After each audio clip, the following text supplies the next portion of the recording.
Hey, it's Brock here from Rock Hill Farms. And for a while now, I've been meaning to get my new Artillian snowplow set up and ready so that when we get bad weather, I can just put it on and go.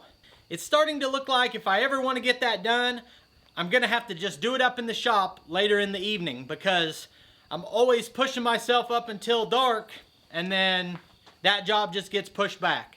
So right now it's up on that shelf, still in the box it came in. Let's get it up to the shop, get it all set up, and see how it compares to the snow blade I used to have.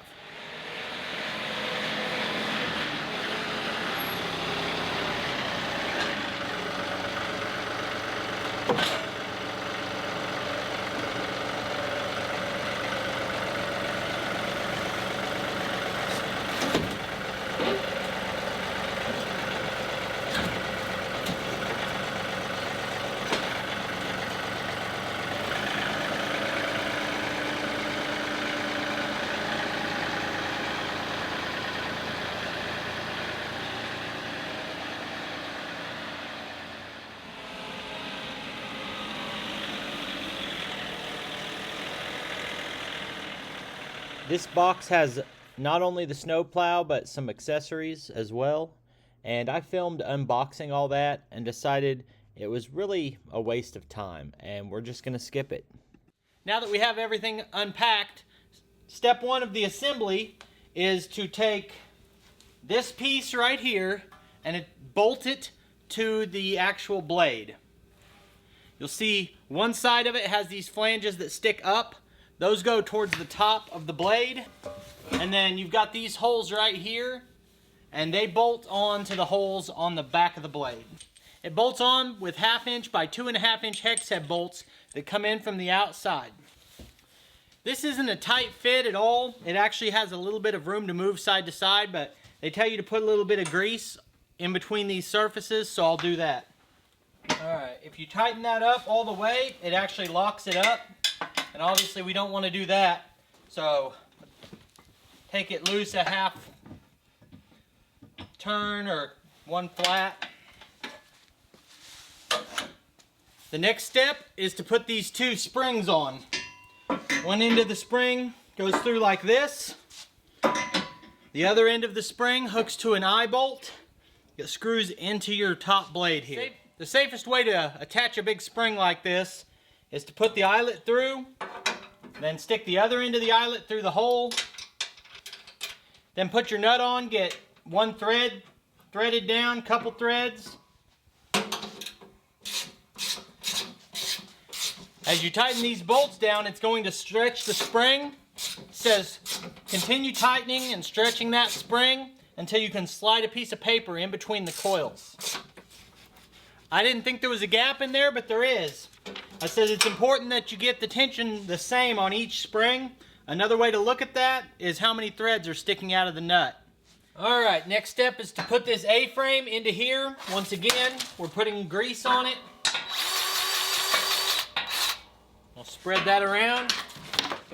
Now that it's greased, we're going to slide this frame in here. There's a different bolt than all the others because it's fine thread, 1/2 instead of 1/2, and it's got a funny shaped nut on the end of it. Alright, that bolt's tight. The next thing we're going to do is a hydraulic crossover valve. I was confused by the instructions on this at first because it said to put these 2 90-degree fittings on the sides and 2 straight fittings on the end, but I had a bag with 4 90s. And that's just me not understanding it properly. The 2 90s go on the sides. These hoses screw in the ends like that. Then your other 2 90s go in the back of this cylinder with the 90 facing the ram. So when you get this done, it's going to look like that. You're going to bolt it onto this plate. Then these 2 holes right here line up with 2 holes right here. And you use 4.5 inch bolts to attach that. You actually put the bolts from the bottom and the nuts on top. Now we'll take the 2 angle cylinders and attach them on each side to these tabs right here with 1/2 inch by 2.5 inch bolts. Earlier I missed a step. So when I bolted this hydraulic valve on top, those bolts were supposed to go through this cylinder. So I got to pull each of these bolts out one at a time, put the cylinder through, then put the bolt back through. Next thing is to take the hoses that we put on this hydraulic body earlier and attach them to the cylinders. Now we attach the two long hoses to the two 90-degree fittings on this valve body. Then we're going to put this clevis onto the frame that we very first installed onto the blade right here. Earlier I skipped another step. Luckily, just like the first time I messed up, it's no problem to go back and do it after. This right here is an anti-pinch plate. Keeps you from getting your fingers smashed when this swivels. It just sets on, bolts on with the shortest of the 1/2-inch bolts that were in the kit. These are the only bolts that don't use a nut because they go into a threaded section on this frame, but they do use a lock washer. So basically, it's done. I do have a couple of add-ons that are pretty cool, but I think I'll go ahead and put this on the tractor and then we'll do the add-ons. First thing to do here is put this frame on like all the others. We'll slide it to the center and put the keepers in. Putting that together on that workbench was really convenient because I never had to bend down to work. And when you get to be old like me, you don't want to bend down any more than you have to. The downside is, now it's up there in a spot I can't reach with the tractor. I'm going to have to manually set that down on the floor so I can get it picked up. The good thing is, from now on, I'll never have to do any of this again. All I'll have to do from now on is slide the Artillian frame into the snow plow and pick it up like any other attachment. Very quick, very easy.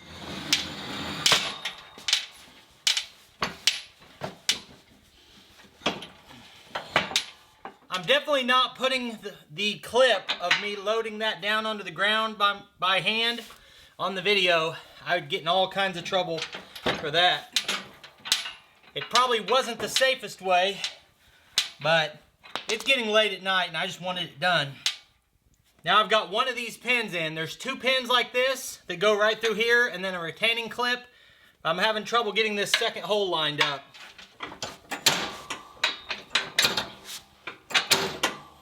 There's two pins, and you take the chain and you put the smaller diameter pin through here. Once you get the 3 pins in, you've got 3 clips that go on the back side of those. The last step of the instructions is to route these lines through this top grab handle and plug them in.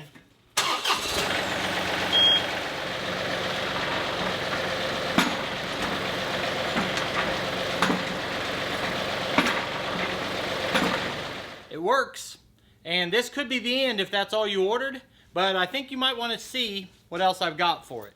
I think the first accessory we'll put on is a deflector that comes down this way and stops the snow from flying up over the plow into your face. So that's simply done with carriage bolts and nuts. You've got a rubber deflector, a metal plate that goes over it, and bolt it down. At first it seemed like this might be awkward, but I just put a bolt through the rubber and the metal and got that nut started. Now it's held in place. I'll take the rest of it and pull it up here. Carriage bolt through. Then I'll run all these down with an impact. And this install is about a minute. Now I'm going to put on these extension flaps. There's a bolt right here that will go in this hole. You've got a cutout that slides over this. So I'll remove that nut, put this on. This has 2 holes right here that will line up with these 2 holes. And then there are 3 other holes that looks like I need to drill holes into this to bolt this extension on. There's no instructions with this, but I'm assuming you don't want just the 3, so I think I'll drill the other 3 holes. I kind of debated on these end markers if they should go in the holes they're originally designed to go in right here, or if they should go out on the extensions. And I think I'm going to put them right here. It's going to just go extension flap and then this on top of it, and that'll tell me where the end of the hard blade is, and then I just know that extension goes past that a little bit.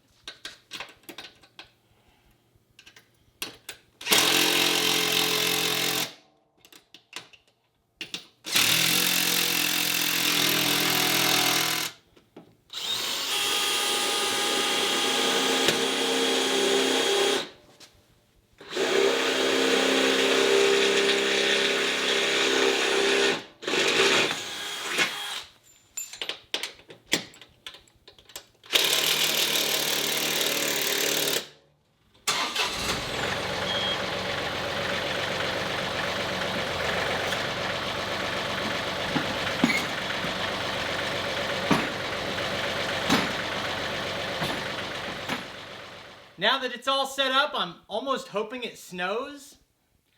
Not really, but if it does, we'll be ready. And I appreciate you taking time to watch this video. I'll put a couple more of our videos on the screen, and I'll see you next time.